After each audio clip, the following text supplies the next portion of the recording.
Bab 9.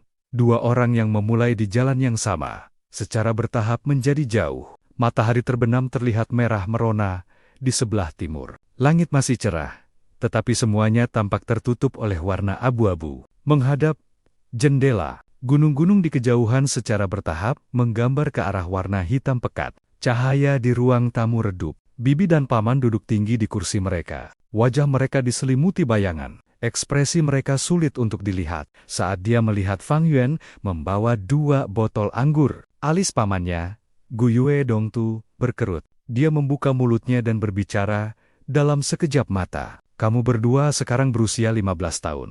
Karena kalian berdua memiliki bakat seorang guruku. Terutama Fang Zheng, bibimu dan aku bangga dengan kalian berdua. Saya akan memberi kalian berdua 6 batu purba.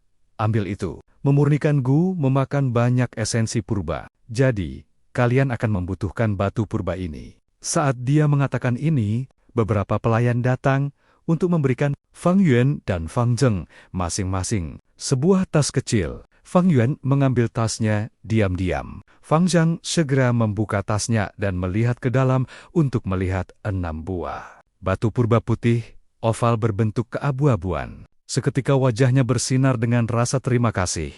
Dan dia berdiri dari kursinya, menghadap Bibi dan pamannya. Terima kasih, Bibi dan Paman. Aku memang membutuhkan batu purba untuk mengisi kembali esensi purbaku. Kalian berdua telah membesarkanku sampai hari ini. Rasa terima kasih ini terukir di hatiku. Aku tidak akan melupakannya selamanya. Paman tersenyum dan mengangguk. Bibi buru-buru melambaikan tangannya dan berkata dengan hangat, "Duduk, duduk. Meskipun kalian berdua bukan anak kandung kami secara langsung, kami selalu menganggap kalian sebagai anak kami.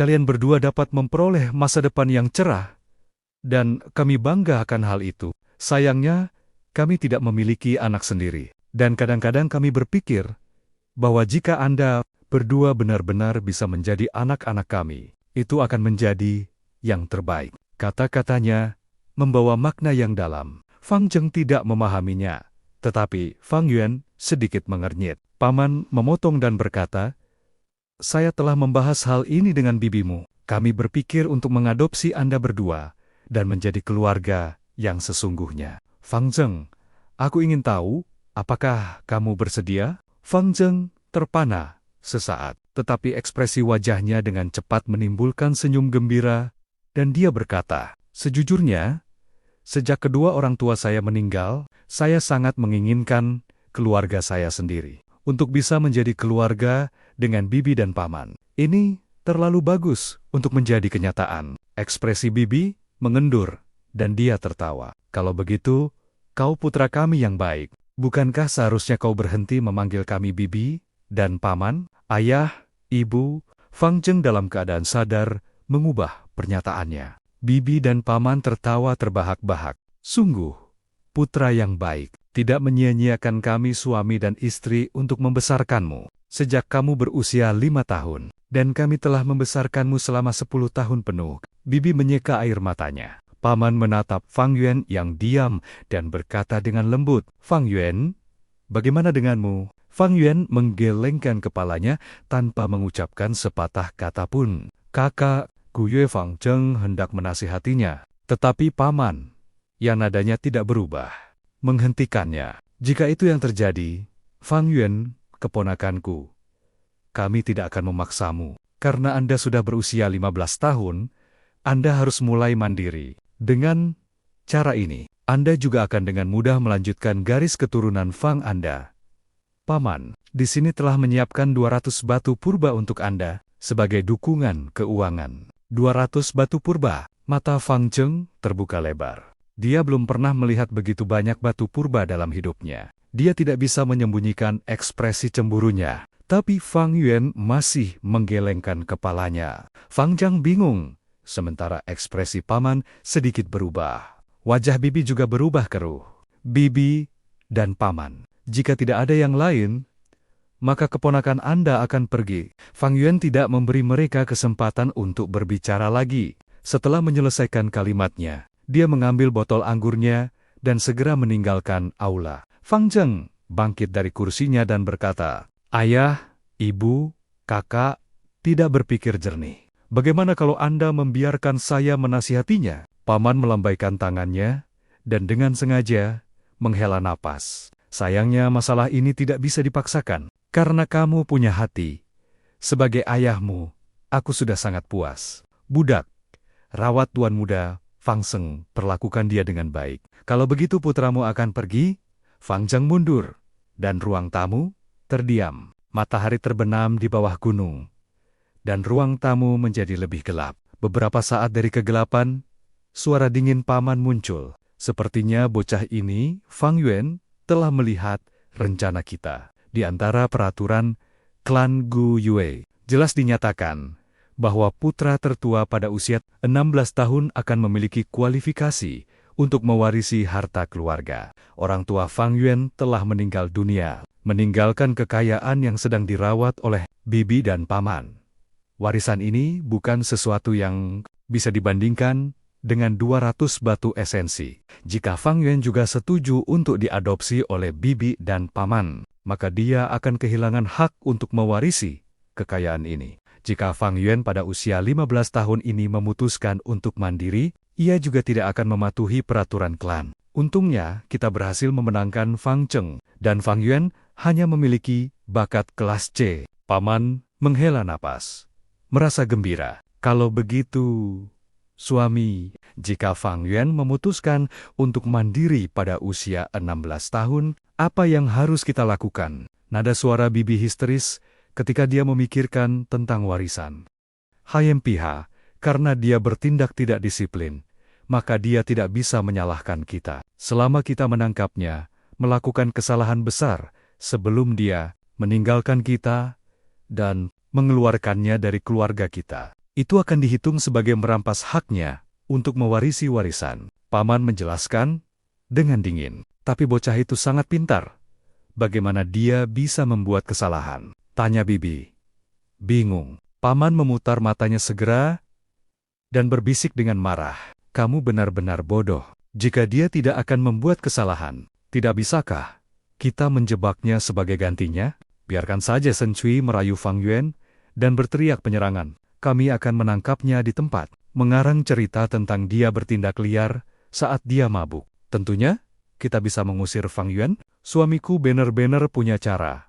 Rencana yang cerdik. Bibi sangat gembira pada saat itu. Gelapnya malam menutupi langit. Bintang-bintang yang menyelimuti langit, sebagian besar ditutupi oleh awan gelap yang mengambang. Setiap rumah tangga di desa tersebut, secara bertahap, menyala dengan lampu. Gu Yue Fang Zheng diantar ke sebuah ruangan. Tuan muda, Fang Zheng, Tuan besar secara pribadi menyuruh saya merapikan kamar ini khusus untuk Anda, kata Ibu Shen, dengan nada ramah. Dia membungkukkan pinggangnya.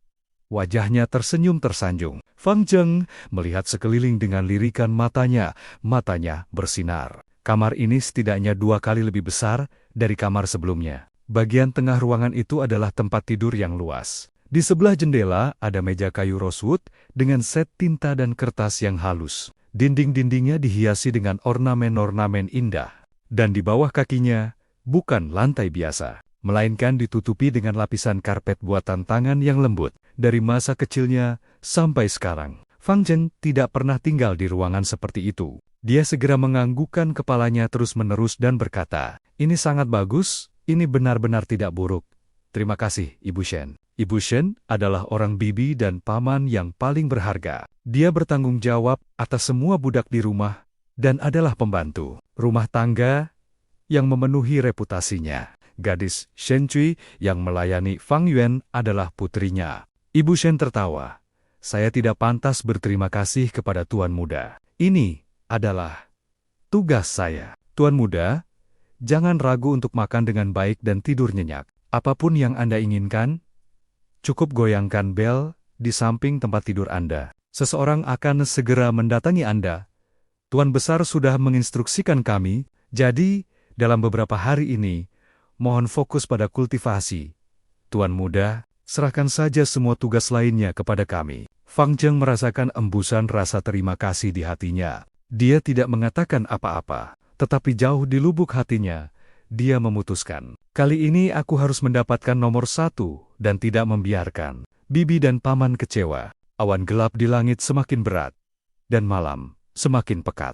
Di langit malam, sebagian besar bintang tertutupi oleh awan, menyisakan beberapa cahaya yang redup, berkedip di langit. Bibi dan paman harus merencanakan cara mengeluarkanku dari rumah sekarang. Dalam kehidupan saya sebelumnya, mereka diam-diam menghasut para pelayan untuk memprovokasi saya, dan kemudian menjebak saya. Kemudian, mereka mengusir saya dari keluarga. Saya ingin tahu, apakah akan ada perubahan dalam hidup ini? Fang Yuan mencibir dalam hatinya saat dia berjalan di sepanjang jalan. Dia sudah lama melihat dengan jelas warna asli bibi dan pamannya. Tapi dia juga bisa memahaminya. Laki-laki akan membuang nyawa demi mengejar kekayaan. Tidak peduli apakah itu di bumi atau di dunia ini. Akan selalu ada banyak orang yang bersedia menginjak kekerabatan, pertemanan, dan cinta untuk kepentingan dan keuntungan diri mereka sendiri. Sebenarnya kekerabatan tidak ada pada awalnya ketika bibi dan paman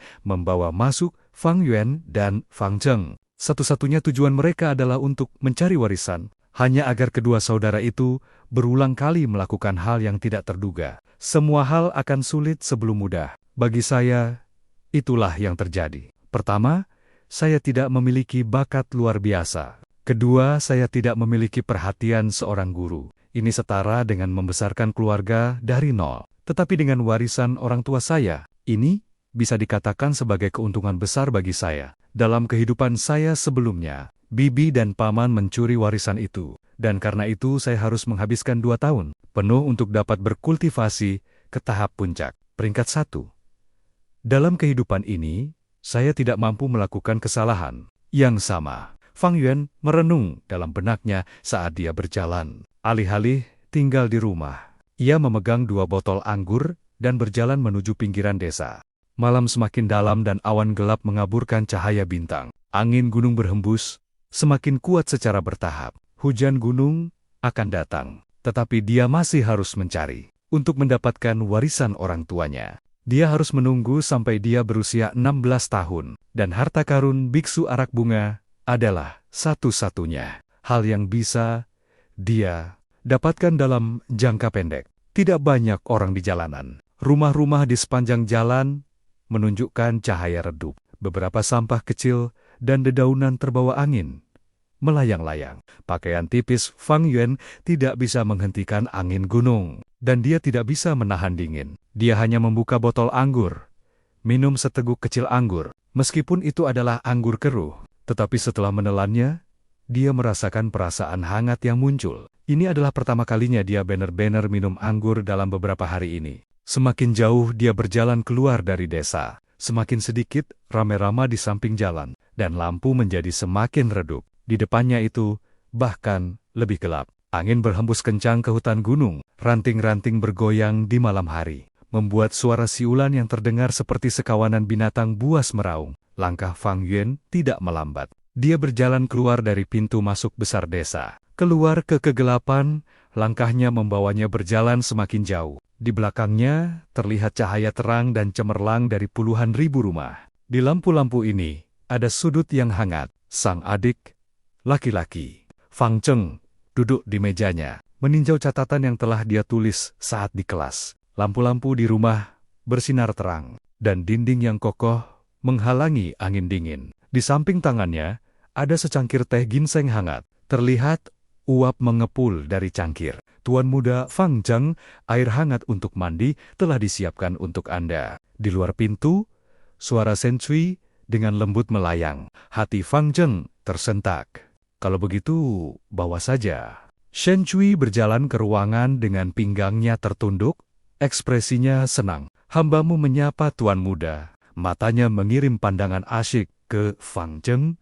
Fang Yuan hanya bakat kelas C. Tapi Fang Zheng adalah bakat kelas A. Untuk bisa berpegang padanya, benar-benar keberuntungan terbesar.